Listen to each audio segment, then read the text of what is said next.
Good morning, and I'd like to welcome members,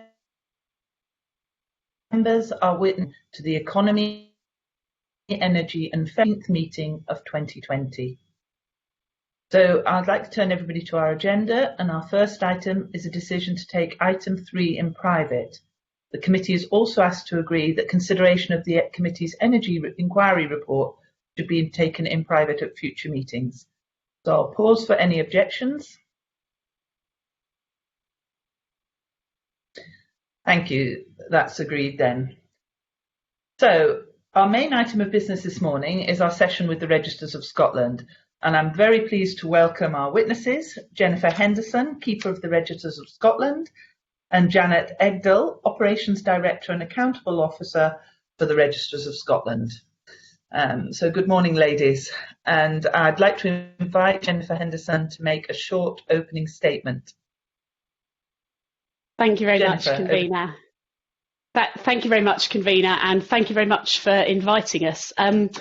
As the committee will know, we're a non-ministerial office, and as such, we are directly accountable to Parliament. So we think this opportunity is very important to us to answer questions as part of an ongoing engagement with members of Scottish Parliament.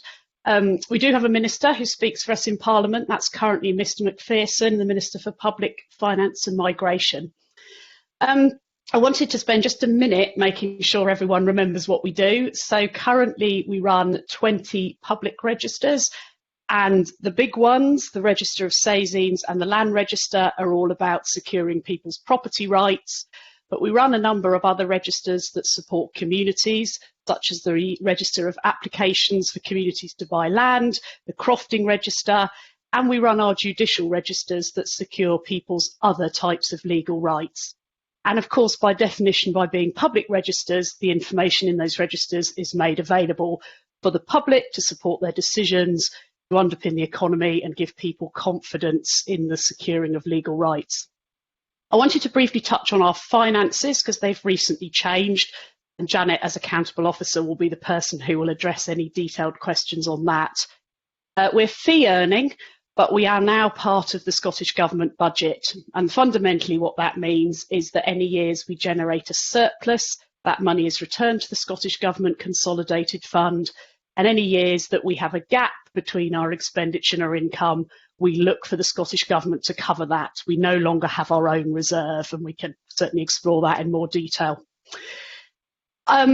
As well as delivering our fundamental registration activity, we're working towards 4 strategic objectives: completing the Land Register, and I'm sure that's something we'll explore today, delivering digital improvements so that the way people interact with our registers is more efficient and secure, improving how our data is used and making more innovative use of our data, and investing in our people so that we have the right skills now and the right skills in the future.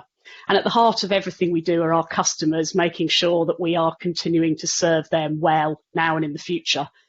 Most recently, we've obviously been responding to the COVID-19 public health emergency, and that has driven a lot of transformation in our business very rapidly, but we are very pleased with the progress we've been able to make.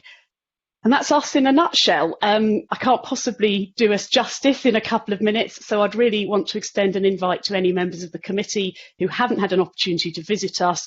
We've now got a virtual tour of registers that we can do while we're not able to be in our buildings, and we'd be delighted to welcome you to that for further discussions after today's appearance. But thank you for the opportunity to come and talk to you today, and we're looking forward to your questions.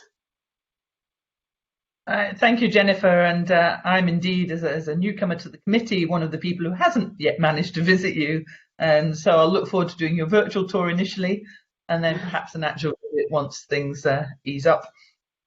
So what we're going to do now is we're going to go to the members. We have actually pre-arranged the order just to make it easier for broadcasting. So I'm going to start with myself.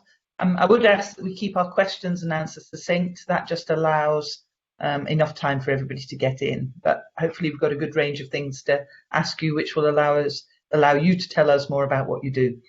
So can I start by asking something that is very important to most people at the moment?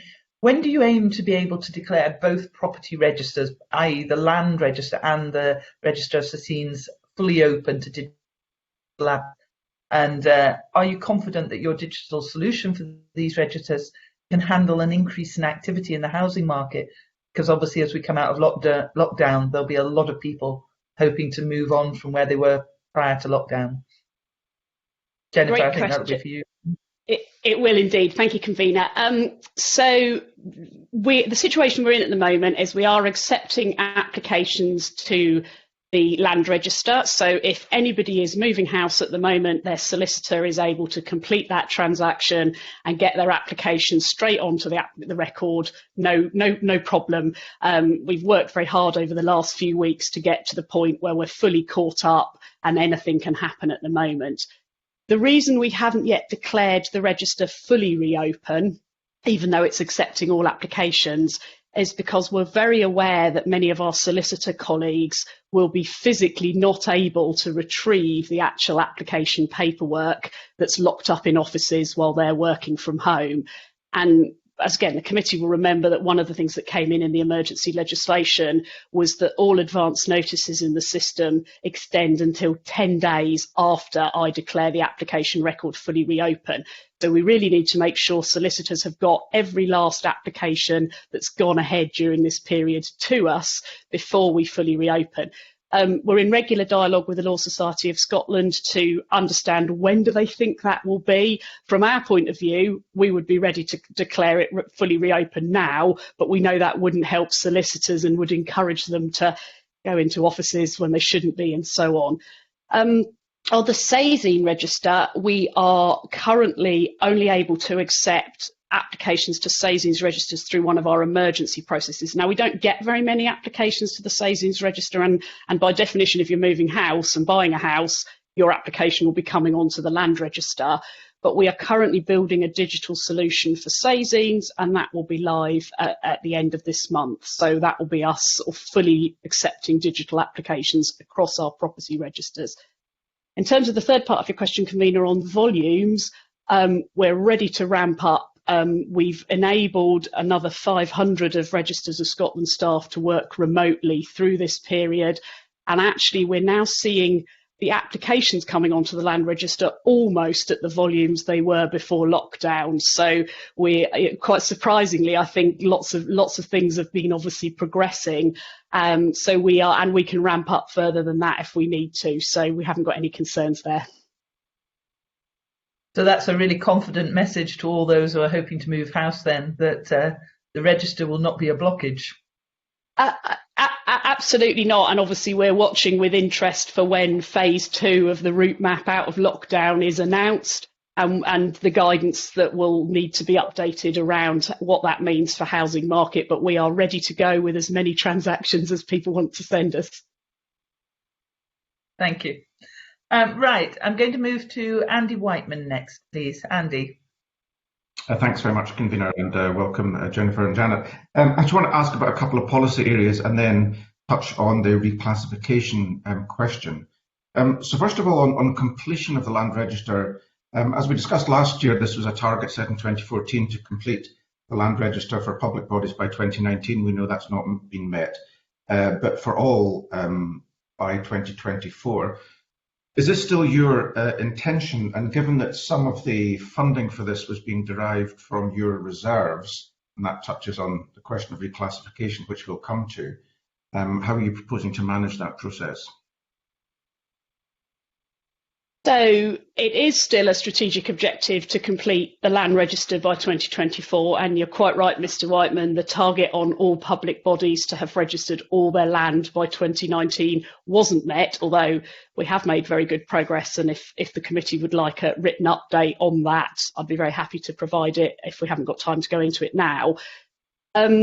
I think you're entirely right to identify the fact that there are a number of challenges with achieving land register completion by 2024. From a Registers of Scotland point of view, we have the resource to deliver the original programme of work, and we still have the funding secured through our budget to deliver that. Now, that may change, obviously funding may change, but the current position we're in with the way our corporate plan is currently funded, we could resource that work. The challenge is going to be that we know not all the voluntary registrations we will need will come. And we know that if the housing market doesn't pick up as we come out of lockdown, we won't be getting all the first registrations that we could expect to get. That second part, from a land register completion point of view, is a bit less of a worry, because we think that keeper-induced registration can be a substitute in many occasions for first registration, but it certainly can't be a substitute for voluntary registration. So we're having to think a bit more imaginatively about what is the solution to the fact we will have a gap in the voluntary registration space, simply because many of the people who need to submit those applications are not able to afford to do all the background work. We've been having some thoughts, and be very happy to go into them in more detail, about how we might answer the Who Owns Scotland question differently, using other data sets that we could integrate, but that wouldn't be the same as fully complete land register titles. And unless we can find a way of getting more voluntary registrations to come through, we are going to have a gap at 2024. Although I would say I still think we'll be able to answer the Who Owns Scotland question by 2024, and to ensure that the other benefit of a complete land register, which is for the people who want to transact on property, making sure that property is on the land register, will be there. But yeah, very happy to sort of explore that in more detail. Thanks very much, and that's extremely useful, because obviously circumstances have changed a little bit. The other policy area you've been working on is the whole Scotland project, which you advised the Deputy First Minister back in 2015 on. Where is that project now? I mean, I understand that you're operating it for your own data sets, but as we heard last time you were before the committee, other data sets such as valuations and planning consents and environmental designations and all that kind of stuff is not on there. Is there still a live project with a live project board with plans and ambitions, or where is it? So I'm really glad to get a chance to talk about ScotList. So the big thing we've managed to do with ScotList in the last year is roll out a version for the public. So making sure the public can directly access land register information for a much reduced cost to what it used to be when they had to contact customer services. So we effectively now have two ScotList offerings. We have a business ScotList offering, where that is largely for the property professionals, and we continue to work with property professionals to ask them, what do they want to see on that system? What extra features do they want? What extra data do they want? The extra data that you describe is not something that property professionals are telling us. They want us to prioritise getting onto ScotList. And for the citizen, again, we've been working, when we rolled out the citizen version, the first request that came back was, well, can you give me a feature to search by map? So we've implemented that. And then we've been adding in things that citizens have asked for, like aerial photography. I think there's a broader question about integration of data sets, not necessarily displaying them through ScotList.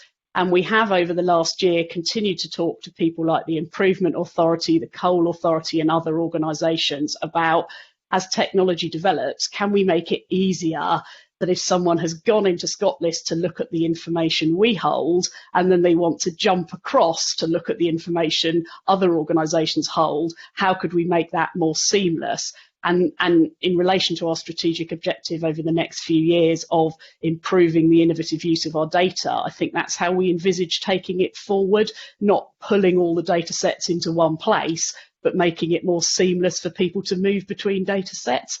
And for us as an organisation, in terms of what we deliver, continuing to respond very much to the needs of our customers and deliver what they're asking us to deliver. Okay, thank you. I just want to touch now on the ONS reclassification. Obviously, this is quite a significant change in the sense that you were able to plan financially for years ahead. Janet Egnall wrote to us in May saying that anticipated that income would be half this year. Now, normally you would manage that by dipping into reserves. Now that it's part of the Scottish Government budget, do you have any protocol in place, or are discussions underway with the Scottish Government about how you're going to handle that? For example, will you have a reserve sitting within the Scottish Government budget so things continue as normal, or are you actually moving towards year-to-year budgeting? I can answer that one if you like. Yes, we're in contact with Scottish Government, and we will absolutely be drawing on the Scottish Consolidated Fund rather than holding our own specific reserve. So no, there wouldn't be a separate allocated part for us. In fact, we were a bit of an anomaly. In the classification, the main difference with the classification is that you had this section in the Public Finance Accountability Act of 2000 that made us a bit of an exception, that the keeper could keep her own reserve, and so any income that was not used in any one year could be held for future years. And that is actually, and the reclassification decided by Office of National Statistics last year said that we should be part of central government for statistical purposes rather than a public corporation. And if that's the case, we're part of central government stats. That means we should be following the same budget guidelines as everybody else. And that means it's actually more efficient to have one big pot of reserve rather than lots of different public bodies holding separate reserves. So hence we've been brought in line, and that was the Public Service Reform Order that was passed by Parliament just back in March. So no, we won't have a separate reserve. What we will be is part of that ongoing monitoring and budgeting process, whereby we'll be in regular dialogue with our colleagues in Scottish Government, Finance, and we will, and we've already been doing that. Clearly, this is going to be a challenging year across the piece on budgets, and we have already been in dialogue around that probable reduction in income. We know is there. The exact extent of that reduction will need to be managed within that wider Scottish Government reserve. Okay, I'll leave it there. I'd like to pursue that a little bit further, but maybe we'll do so if I have time. So thank you, Convener.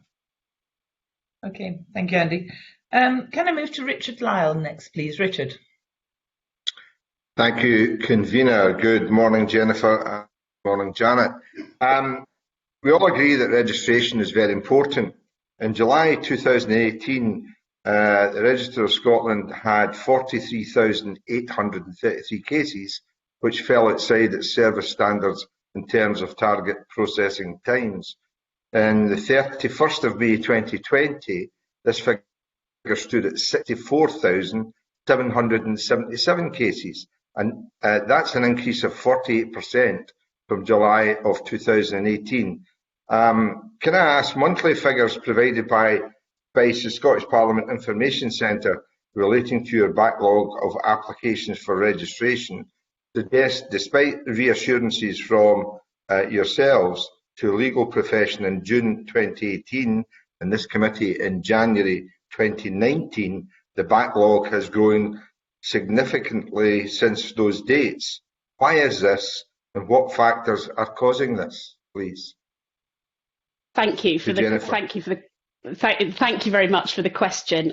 So the first thing I always like to say when we talk about the backlog is the fact that a case hasn't fully finished processing registration and the fact that we haven't completed the updates to the register means that for the vast majority of people, it doesn't stop them doing anything with their property. It doesn't stop them selling it, remortgaging it, going and applying for money to improve it. So for most people, it doesn't have an impact. And the thing we've brought in for anybody that it does have an impact for is an expedite process. So if someone has a need for financial, personal hardship or loss of a future transaction to get their application fully registered and back, we can complete that in 10 days. So that's, I always like to set the backlog in context. In terms of what's been happening with the backlog, we had, when I took over as keeper, we were adding about 250, if not more, cases a week into the backlog. So we fundamentally weren't keeping pace with the amount of work coming in. So the first job was to put the brakes on, and we didn't go out and just recruit more people because we thought, well, that's not a sustainable way to put the brakes on. Let's figure out how we can be more efficient in processing with the people we've got. And that took time. It took time to design new processes. It took time to work out how we could deliver more efficiently. So it's a bit like a sort of runaway train. We had to get the brakes on to stop it getting faster and faster. And that has grown while we've been doing that. We have now reached the point, and we had reached the point just at the tail end of last year where it had stopped growing, and we therefore had thought, right, we know how to process everything as efficient as we can. Now is the time to bring some more people on board so that we can get people in working to the most efficient process and start to really take cases out of the arrear. And we had new recruits recruited at the end of last year. They all started in January. They were completing their training and they were raring to go. And then unfortunately, we've gone into lockdown and that work has been slightly delayed. So that fundamentally is where we're at in terms of why it's got worse before it's going to get better. But we were very confident we were in a position to get better. And I just want to say something about the targets we've been setting. So when we did all our modelling of how long it was going to take us to stabilise and then how quickly we would be able to get things gone, we were aiming by September of this year to have nothing left in our first registration arrear. So all of our first registrations, when someone buys a property for the first time to go onto the land register, should have been gone. We were a little bit behind as we went into the kind of new calendar year with that target, but we were very confident that with the arrivals of the new people and the acceleration we expected to get from them, that we were still realistically going to be able to get rid of almost all of our first registration arrear by September. The other part of our arrear is our transfer of part arrear. So that's if you sell off the bottom of your garden to someone else. And that was a trickier thing to solve because each one of those cases is completely unique. So figuring out how to process them more efficiently required some quite deep thinking. We again were confident just before lockdown that we'd finally cracked that problem and that arrear was arrested. And we were going to be able to work more efficiently and set a target for finishing clearing that arrear. So I absolutely accept that the numbers have got worse. But we absolutely now have cracked the problem. And the other thing I would say is obviously the set of cases that are now in the arrear are not the cases that were in the arrear a year ago. I mean, when I came and talked to you in January 2018, we had something like 25,000 2017 cases. We've now got just about 10,000. So we are getting cases out the door at the back of the arrear. But I absolutely accept there's a lot more to do. And I'd want to emphasise that the expedite policy is there if it actually gives anyone a problem. I know every case is different. I'm pleased that you're tackling your pyramid. Can you tell me how many extra staff you took on and when do you expect a downwards trend in the size of the backlog and to have the backlog cleared? And I know that you're trying to do this within the COVID-19 situation.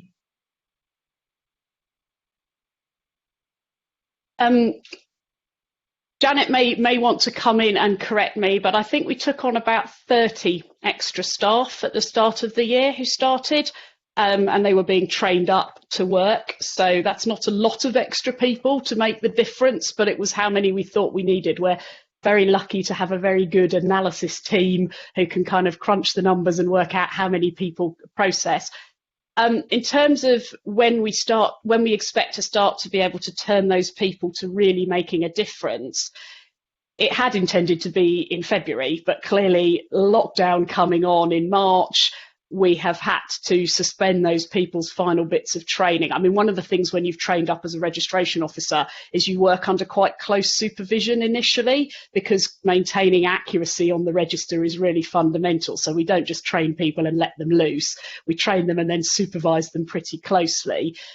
Obviously, with lockdown, it's made it very difficult to get those people working effectively.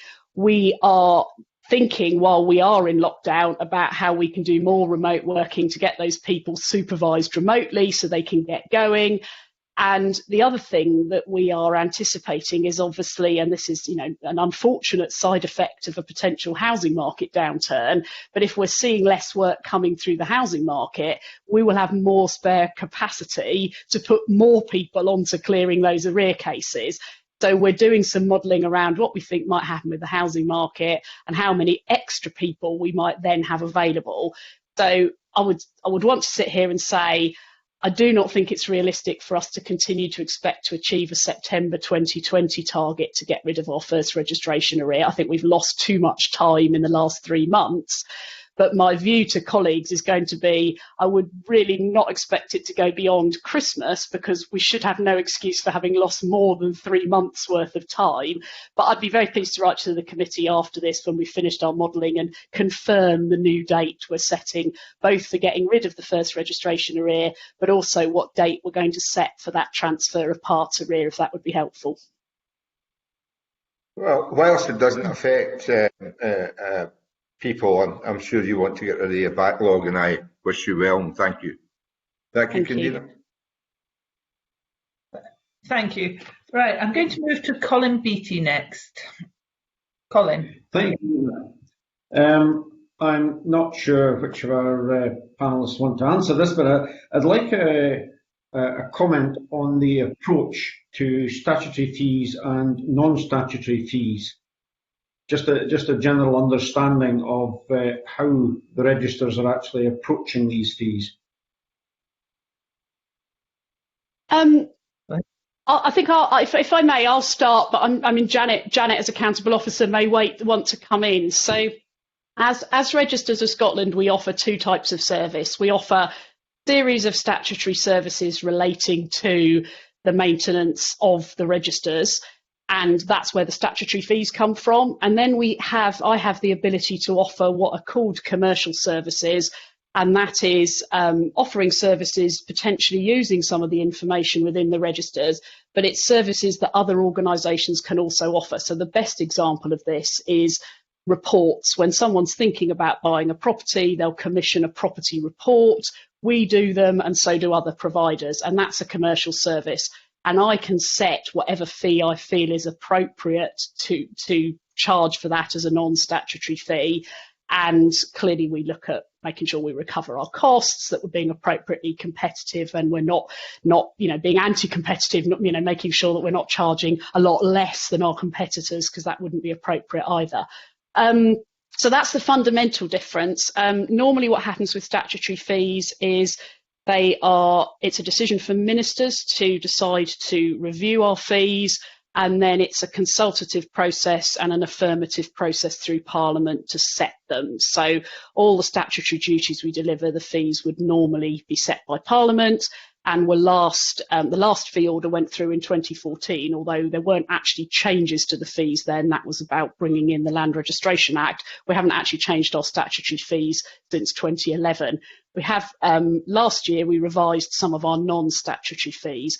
The only quirk in the statutory fee space is that I have a power to uplift the statutory fees by £10, only £10, and only for a maximum of 2 years, if we find ourselves in a financial situation that gives a real imperative to do that. And the committee will be aware that I wrote to the convener, probably was it last week or the week before, to say we had done just that because we'd faced such a challenge with our income during lockdown that it felt an appropriate thing to do.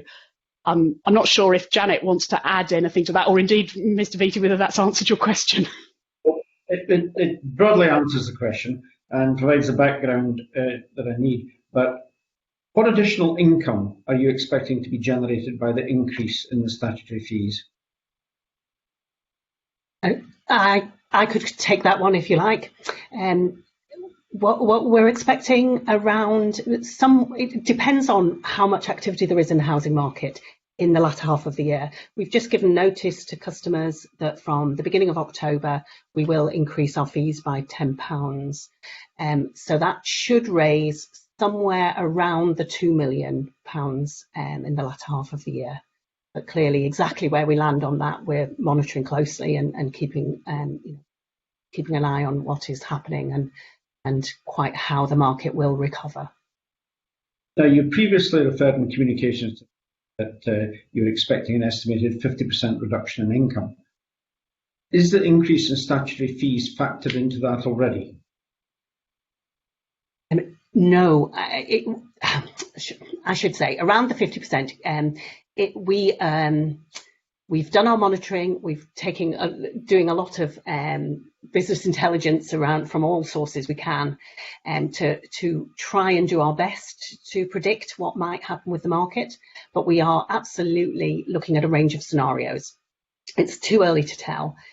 So the 50% is a kind of midpoint, and the 2 million helps us to get closer to over the 50% rather than below the 50%, but we're certainly still within that bandwidth. So I think it is really too early to know. Just to be clear, you are saying that despite the increase in statutory fees, you are still facing a 50% reduction in income approximately? Approximately, yes. What further change to statutory and non-statutory fees might be anticipated? Well, we could do a full fee review, and we certainly had highlighted that this might be something we should be doing. When we pre all this health emergency period, we had set out our corporate plan for the next 5 years. And absolutely, I was thinking, I didn't really answer Andy's point, to taking a 5-year view, not an annual view of what we expect to achieve and how much that might cost. We're really conscious that with the cycle in the housing market, we do need to take a more than an annual view.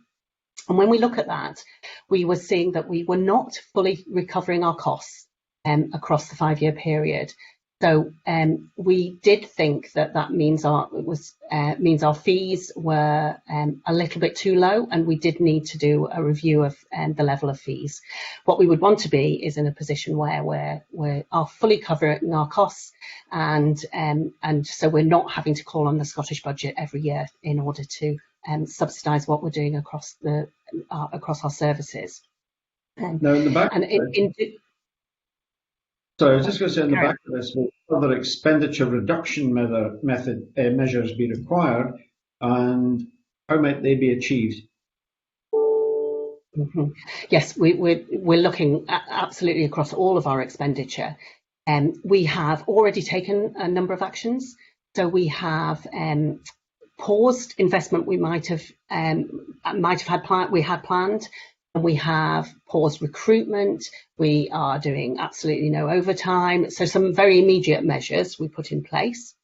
We then, and we supported everybody through the first few weeks of this lockdown period, making sure that everybody, whether was encouraged, we helped people through the period when they had to shield or couldn't come into the building, including our suppliers and all of our contractors. Then we've spent some time reviewing that, and we're looking across all of our 70% of our costs, 75% of our costs are all around people. So we have looked at both our permanent staff and our temporary staff. Of course, there's more flexibility around where we've had temporary contracts in place, and we have done 2 different actions there where we have some a group of staff who are on temporary contracts dealing with our post and our scanning services, and we know that we won't need that for the long term. So we have now given notice on those contracts, and then our other temporary staff have been largely in the digital space, and we can absolutely see work for them going forward. So there, what we've been doing is negotiating lower rates across the piece, and so we've been able to make some savings there. We've also been able to make use of the job retention scheme. So where we've had on our permanent staff that we haven't been able to get actively working because it was a big change to go from everybody working in the office. Everybody didn't have laptops, was not remotely enabled.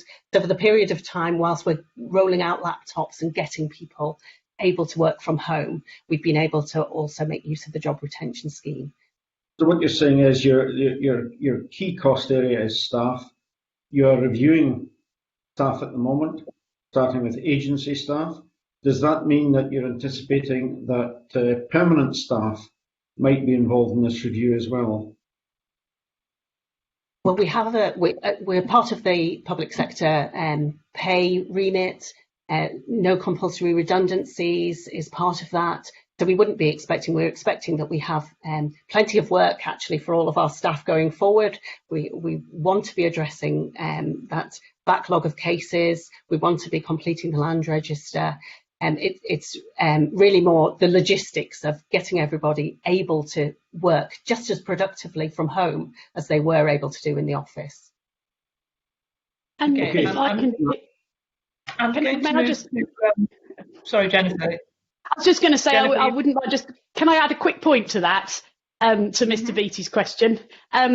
The other thing I think we may be looking at with our permanent staff is an element of reskilling. So one of the things we would love to do is be less reliant on contractors in our digital space.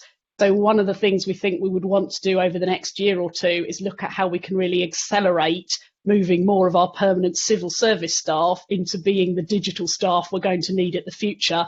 And this gives us an opportunity to do that as well, to think about how we reskill people for what we need them for in the future. Okay, thank you. I'm going to move to Rhoda Grant because I know Rhoda wanted to ask some questions in this area. Rhoda. Yes, thank you, Convener. I'm slightly puzzled listening to the evidence you've just given, in that you have put people on notice while furloughing is still available. Why have you made the decision to get rid of staff during this period, given there's little opportunity for people to get new jobs, when there is a furloughing scheme available that would allow you to retain them for the time being and at least protect their income? So what's happened there is that they're not on our payroll, they're agency staff. And so we are aware that what's happened is we have this group of 38 staff who have been working with us, and they've been working on work that we will not go back into the offices and do on anything like the same scale ever again, as we've moved to being able to accept digital submissions. So we just don't see that work being available in the future. It isn't there. We do know that the agencies have furloughed the staff themselves or redeployed them onto other work. So they are still being paid as part of the furlough scheme and will continue? Yes. Effectively, they weren't our staff to furlough. They were the agency staff.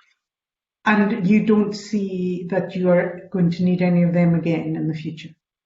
Not that group of staff. Not that group of staff. Okay.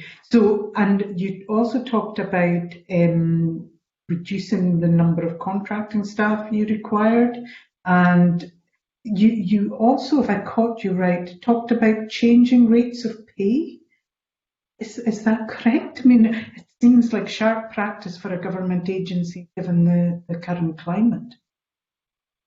So in our digital space, we have a further group of contractors, 129 contractors in that space that are on quite different rates of pay. I would say quite different, and we employ them through a range of contracts with a number of different agencies.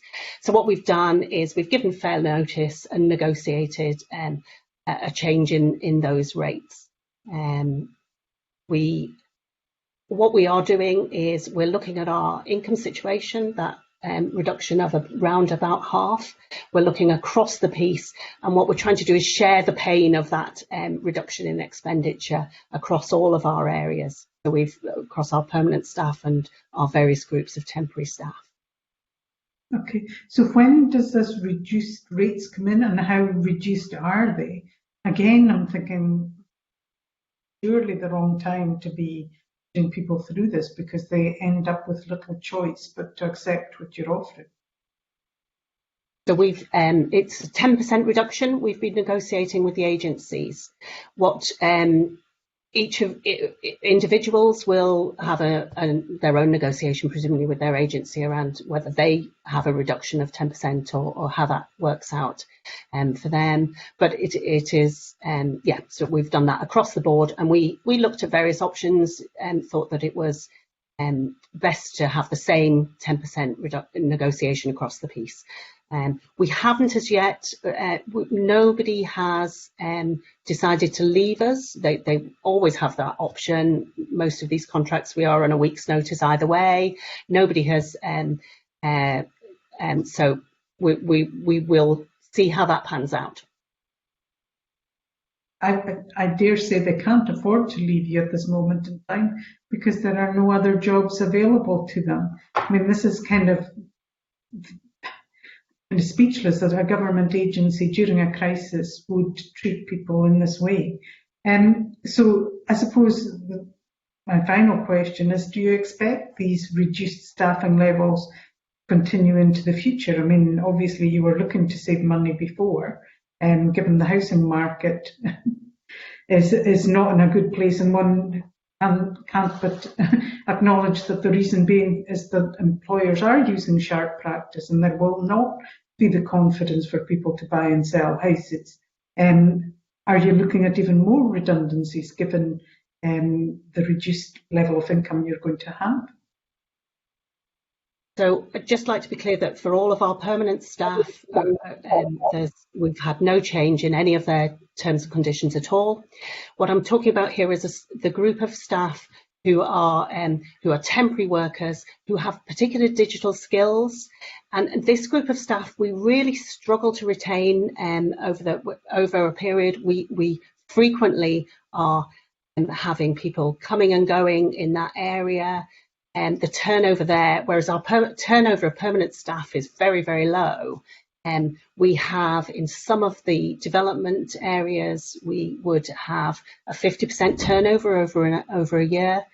So this is a very fluid market, with very where people are choosing to work in that kind of way, and we are choosing to renegotiate within that scope. But these are well-paid digital workers who we have given work to for a number of months, and we expect many of them will continue with us for the time being. Okay, all right, thank you. Just quickly, Janet, I just want to clarify a couple of things. PCS received a letter from PCS, the union that obviously covers. They indicated in their letter that they had, because use of agency staff had spanned about 11 years, as I understand it, that they had in the last 4 years entered negotiations with you around creating permanency on some of these jobs. Could you just clarify if that was the case from your perspective? Because obviously there's a big difference for somebody if they've become permanent staff as opposed to being an agency staffing member. I don't know, Jennifer, you're looking like you want to answer that. Yeah, I wouldn't mind coming in on that. So I think, as Janet's described, where we have used agency staff, and I think to go back to Miss Grant's question, I'd make a very clear distinction between our agency staff and our digital contractors. Where we've used agency staff is in our scanning and post-opening function. We have always planned to digitise that function and to not need people doing that process. And for that reason, it was appropriate to continue to not employ permanent people and to use an agency to deliver that service.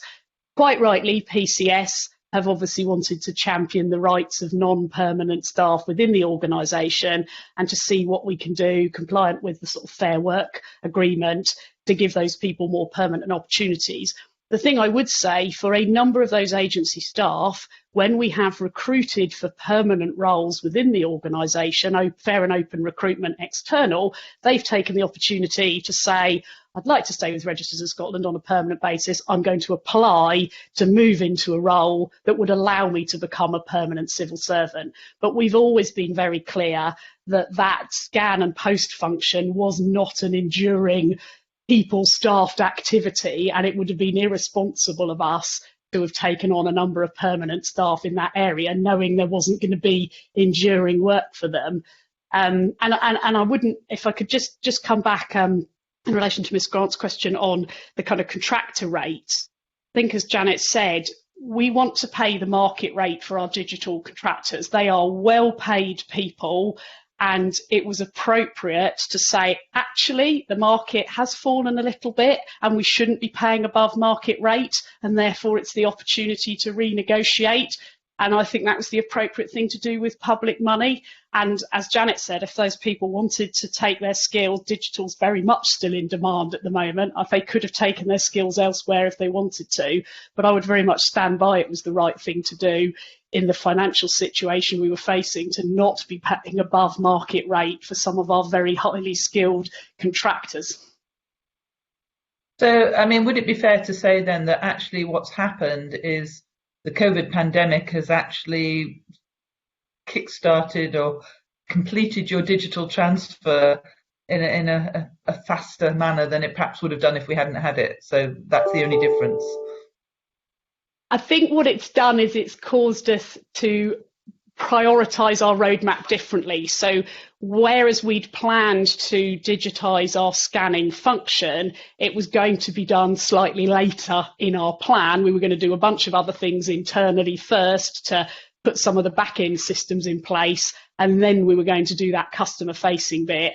Obviously, the necessity to bring forward that customer-facing bit because of the pandemic means we've accelerated that up our roadmap, and now we're following on with some of the things that we would have done first if we'd been doing it in a non-pandemic situation.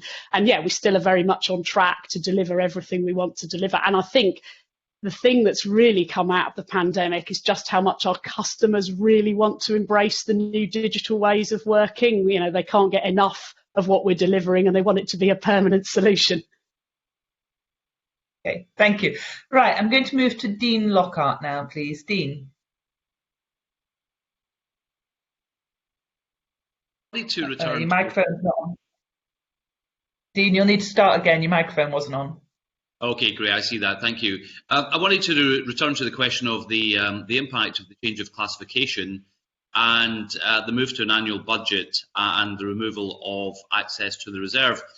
I would like to know what specific longer-term investment plans might be affected by this change in classification. For example, the completion of the land register by 2024, would this be potentially adversely impacted by this change of funding?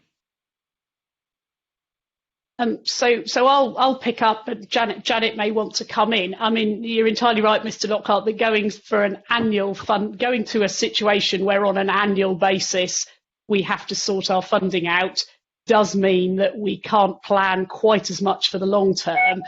I think the important thing to emphasise is this is why we want to be able to continue to cover our costs with our fees, because that does allow us to make those year-on-year investment decisions, because we can project ahead, we can see how much income we're going to have, we can therefore see how much we're going to have to spend, and that does allow us to plan digital investment, data improvement investment, and land register completion investment.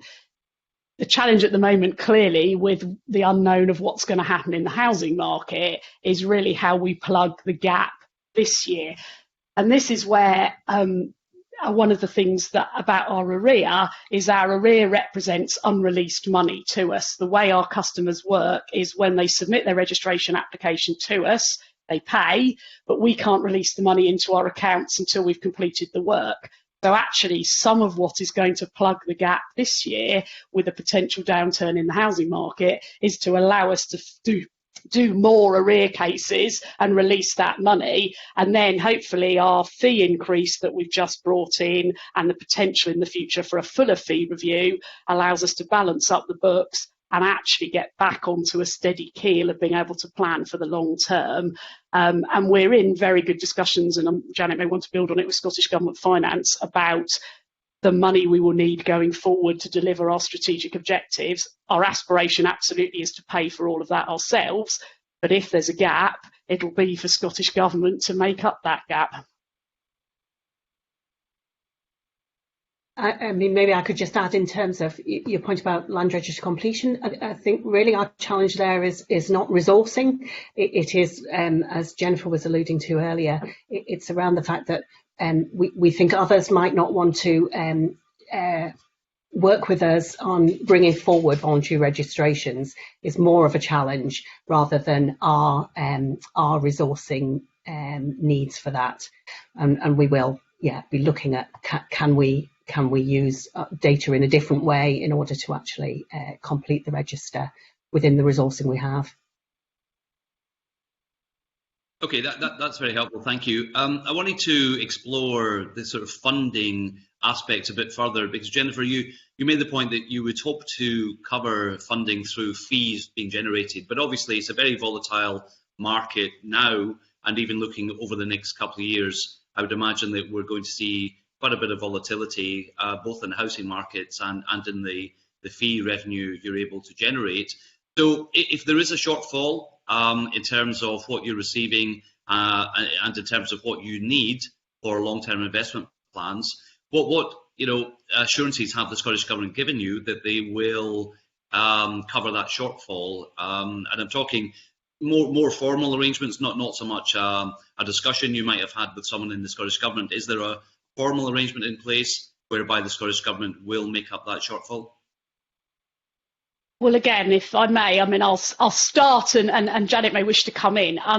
There isn't a formal arrangement in place in the sense that clearly the Scottish Government is not in a position to commit on a long-term basis to what funding it may give us to make up shortfalls when it doesn't yet know clearly what else it's going to have in terms of draw on its money. The commitment we have had when we went through the reclassification process was that the Scottish Government and ministers were still very committed to us delivering our corporate plan, which included land register completion, included the delivery of our digital and data improvements. So we have that kind of top level commitment that is still what we are expected to deliver. But what we clearly don't have is a definitive commitment to, getting all the money we need to do that. I think that's why it's incumbent on us, just coming back to some of the earlier discussions we've had, to figure out how can we lean our own costs so that we deliver as efficiently as possible, and that whatever it is we're trying to do, it costs the minimum. The other thing I would say in terms of where the commitment is clearly Registers of Scotland has a large number of permanent civil service staff. There is a no compulsory redundancy policy in place. So the minimum commitment from Scottish Government is to continue to give us sufficient funding to cover the level of staff we have. And so in that sense, we know we have enough staff to do the job we need to do. It's an obligation for Scottish Government to continue to support us in paying for those staff. So I guess we have that level of commitment, but nothing beyond that. I don't know, Janet, if you want to add anything, because you're clearly the one doing the detailed discussions with Scottish Government finance colleagues. Maybe it's worth just, talking about the experience to date. We've already, because this has been unprecedented, and we've actually already been donated some cash back from Scottish Government to cover our April was a particularly low income month for us, which we would normally, the fees coming in would cover all of our costs. So that whole process is working very fluidly and very successfully for both sides, that we are able to, on an ongoing basis, meet our needs. And also that all the discussions I've been having with finance colleagues in Scottish Government are all around a longer term view. It isn't just how do we get through this year, it's around any expenditure changes that we might make now. Are they sustainable into next year?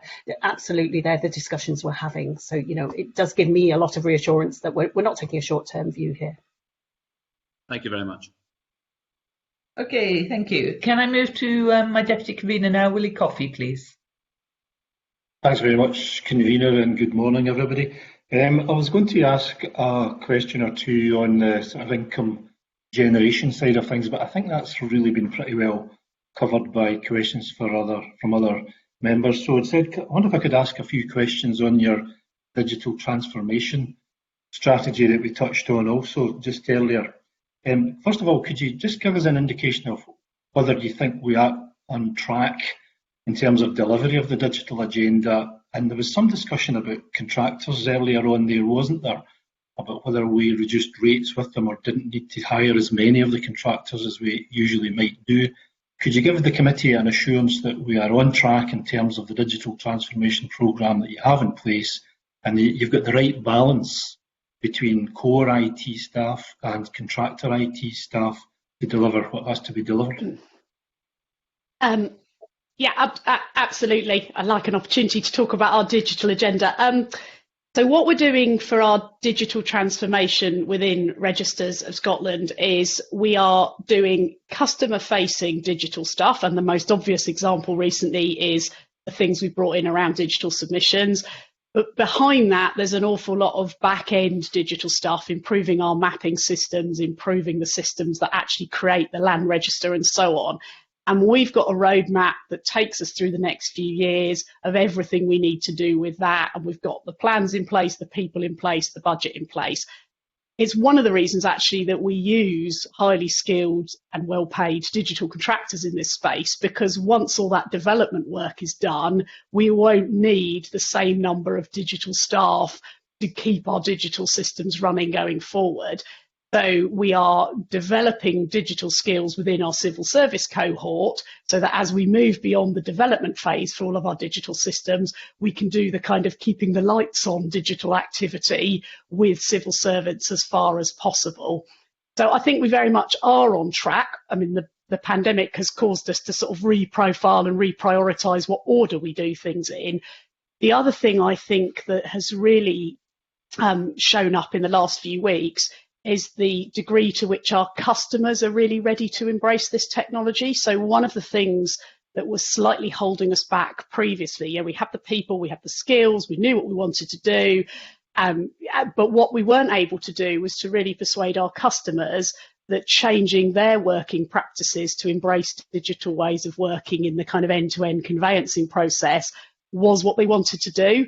Well, as soon as all the other options of how they work weren't available to them, of course, our customers were delighted to accelerate embracing a digital submission system. And, I think to some of their surprises, find it's obviously more efficient. It, enables them to save some cost and things like that. So I think we're now pushing at a really open door, and so much so actually that the Law Society Property Law Committee have established a digital conveyancing and registration working group to figure out how do we really accelerate going forward on all this digital stuff.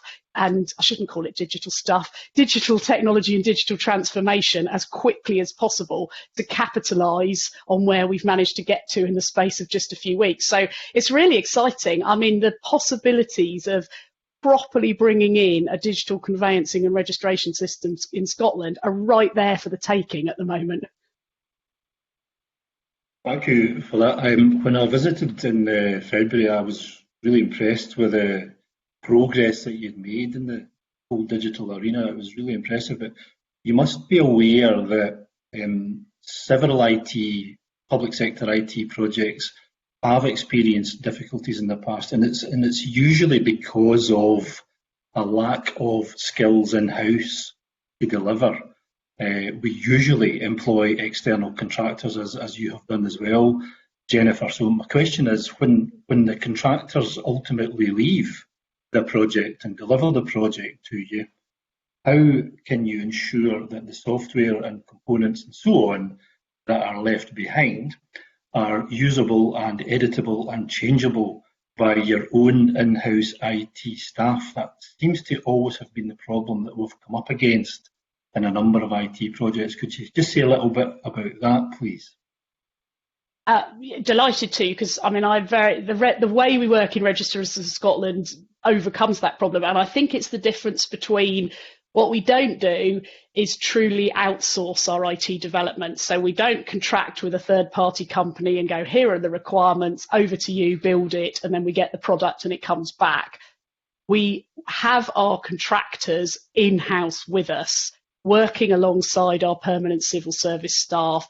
The way we've set up every digital product we have, there is an in-house permanent product owner whose job is to make sure that they understand how the system's being built, they understand everything about it, and it's actually agnostic to whether the individual person who's done the coding is there or not. Through the life of the project, never mind beyond, we will be able to ensure that we can keep those systems maintained. And a huge amount of the work we've been doing behind the scenes has been about making sure that we have real resilience in all of our digital systems, and that we exactly aren't facing the kind of problem you describe, where the minute the people who built it go away, the organisation struggles to maintain it. That we've taken that out of the way we do our IT development, and very successfully so, I think. Okay, thanks very much for that, Jennifer. Thanks, convener. Thank you.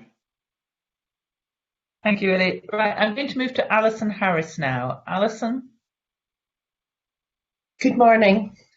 Thank you, convener. Could I just ask, how does the ROS plan to achieve a 9% reduction in salary costs and a 16% reduction in non-salary costs over the 5 years?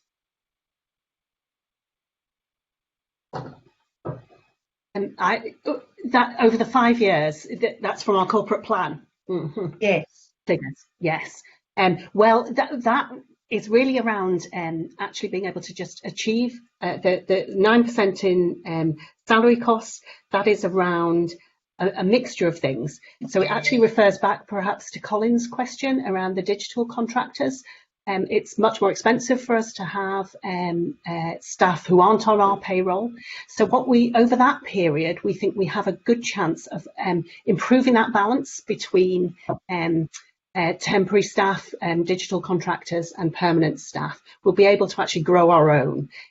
So we've had an aspiration to do this, and it's hard and it takes time. So that is definitely a 5-year plan.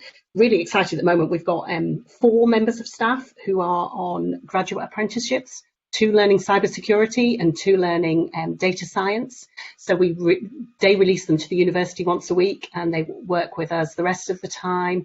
And that kind of learning skills on the job is going to be really important for us going forward. So that's where some of that salary cost reduction will come from, and the reduction in the other costs will be around.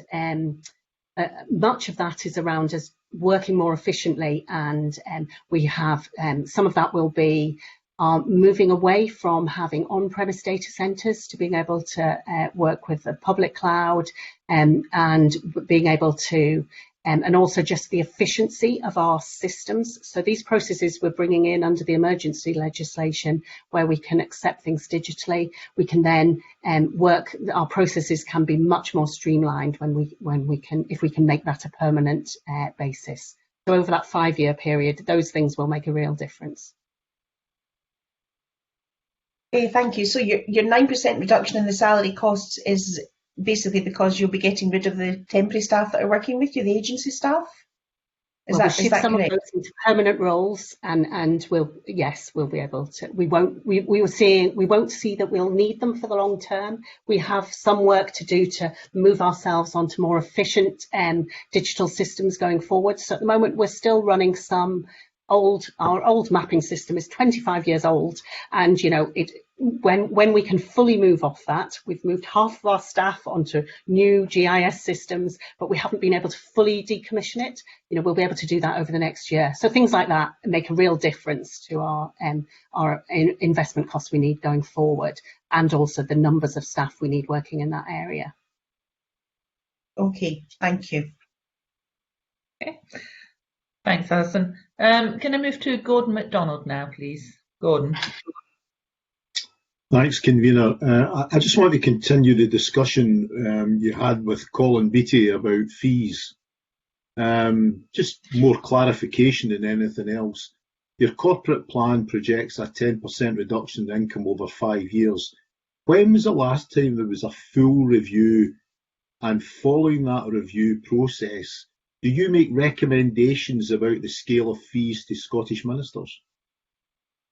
Yes, the last time we actually increased fees was 2011. So they've stayed static. So we've been absorbing quite a lot of increased cost in the meantime through efficiencies. We actually review, every year are our costs covering our fees. We're looking at that on an annual basis, and we're having that discussion with ministers. But yes, it is for ministers to bring forward a fee order to change fees. So we've reviewed it and come to the conclusion we haven't needed to change fees, or it hasn't been the time to change fees in that interim period, and it would be for ministers to make that decision about when is the right time to make a change, propose a change. You make the recommendation to ministers. Right. Yes. Okay. Mm-hmm. So this morning we've heard a couple of things. One, that you want to be competitive, and 2, that you want to try and cover costs what is the priority? Is it being competitive or is it covering costs? And how do you balance those two competing pressures? Mm-hmm. So 90% of our income comes from statutory services we provide, and around 10% from the non-statutory services. So within the 90%, we clearly should be covering our costs, and that's our aim there. Within the 10%, I think there is more leeway in terms of if we're in a competitive market. Actually, we should maybe be charging the going rate for the service rather than necessarily the rate that it costs us to provide the service.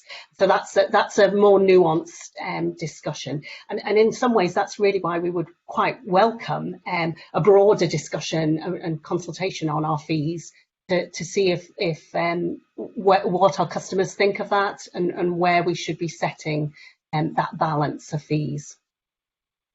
And given that you've highlighted some financial difficulties moving forward, and your corporate plan highlights those financial pressures that you've got, the average home in Scotland is 180,000. The fees in 2010 would have been £360, and 10 years later, it's still £360. And inflationary increases would have suggested, using the Bank of England inflationary calculator, would have highlighted that those fees should be £465 these days. So is there a requirement for your scale of fees to keep pace with inflation? And if not, why not? Can I come in on that, Janet, just briefly to mention something about our sort of cycle, I guess, over which we break even. So one of the things, Mr. McDonald, that we look to do is over the cycle of a housing market, we want to break even. So we've built up a reserve, which we now have handed over to Scottish Government at the end of March as part of the reclassification. And that reserve was made from the fact that year on year, we were making slightly more money than it cost us to deliver. And so it was appropriate for us to be drawing down on that reserve, reinvesting it and not passing those costs on to our customers. Now, as you rightly point out, we're in the situation where in the forward projection, we were going to start to dip below. If we had still had our reserve, we would have dipped below an acceptable level of reserve. And therefore, it was the right time to think about a fee review. And I'm very glad you've highlighted the point that, yes, had we been putting our fees up regularly in line with inflation, they would be considerably higher than they are now. And they would certainly be considerably higher than the very modest £10 increase that we've just brought in. So I think, that is, as Janet says, why I think we think this is the year, if ministers are in agreement, to do a more wholesale review. Follows on well from the change in our financial status and the reclassification, and allows us to sort of reset the bar in terms of what is an appropriate fee to charge for our services that allows us to cover our costs, but also, going back to some of the earlier discussion, to continue to invest in what we need to do to continue to improve our services. Yeah, but my point is that any organisation, whether it's a public body or whether it's a company, should, as a bare minimum, be covering its own costs, not relying on reserves. Reserves are there for emergencies. Reserves are normally there for unforeseen circumstances like the current COVID-19 pandemic. You seem to suggest that there is a cycle, and therefore, as long as you cover your costs over the long term, it's not an issue. What I'm saying is, surely when you've had previous reviews, full reviews, you should have taken account of the inflationary increase that would have been applicable at that time. And I think we could have approached it like that. And perhaps it's an unhelpful terminology when we've talked about a reserve. One of the things our board did where we had a reserve was we set a reserves policy, which was, what is that reserve for? And it was to cover compensation payments. It was to cover fluctuations in the housing market. So it was there to help us make sure that instead of having to go through a formal fee review every single year with all the kind of consultation and the parliamentary time that would would take, that we could kind of smooth out the blips in the housing market. It also had provision for a wholesale downturn in the housing market. So had we still had our reserve, that's what we'd have been drawing down on in the situation we're in now. So it's probably not helpful language that we called it a reserve, because it was there to do more than what a traditional business reserve would be there. It was there to help us smooth out year-on-year costs, as well as build up that extra buffer for proper emergencies. Okay, thank you very much. Okay, now I don't have any requests for any further questions. Can I just check with members? Is there anybody else wanting to come in at this point? No? Okay, in that case, can I thank Jennifer and Janet for their time and for giving evidence this morning. I think that's been very helpful. We are now obviously going to move into private as previously agreed. So it just leaves me to thank Broadcasting for making this possible today, and thank you to our committee clerks and SPICE for their assistance in bringing together this evidence session. So thank you everybody very much, and I will see all the members in the private. Thank you very much for the opportunity, and we look forward to following up with you. Thank you.